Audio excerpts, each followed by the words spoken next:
So in this short video, I'll be guiding you through how you should fill your WAEC form without any mistake. If you make any mistake in filling your form, of course, it's going to cost you a lot.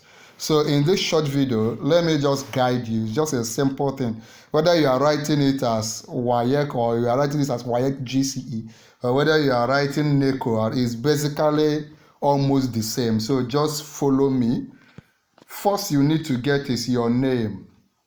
Of course, the WAEC form may not be like this. Your school you are writing under or the center you are writing under may customize their own, but the information I'm showing you here should be similar to what your school will be requiring. So first you put your name, your full name. There will be an area for your surname, your first name, and your last name.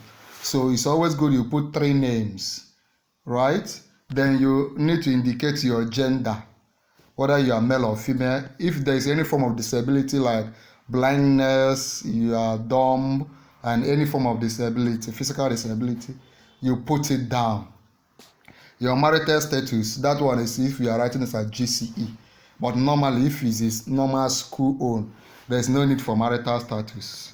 Median name, if applicable, if you have a median name, that's if you are married, you put your date of birth, very important. It's always good if you are in Nigeria also, ensure that your date of birth tallies with the name in your other certificate, like your NIN and your other sensitive documents. Then your nationality, which country are you going to be writing the exam in, which country do you come from, your state of origin, basically Enugu State, Abuja, Ogun State, Adamawa State, or any state you are in if you are not in Nigeria. Then your contact information, your phone number, very important, and your email address, also very important. If you don't have an email address, I've taught you how to open that when I talked about JAM. So just go to google.com and open an email address. Your resident information, where you are from, whether you're in Enugu State, your local government, your street, basically your information. Exam location, your state, preferred exam time. That's if you are writing GCE, but basically if you are writing a normal exam, you may not need this.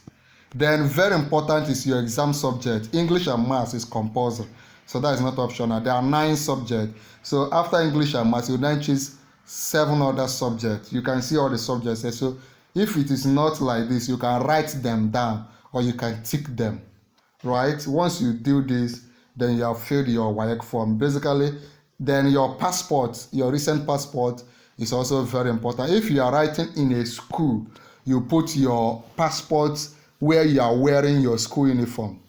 The school uniform of the school where you'll be writing. Remember to look good. If it's you're a girl, just do your hair well. If you're a boy, male, just shave your hair very well so that you don't look suspicious. Look decent. And remember, the picture that comes out in your photograph and the one that will take when you are doing CAS is majorly what will come out, what your certificate will carry. So this exam is very important. Give it your best. Look your best.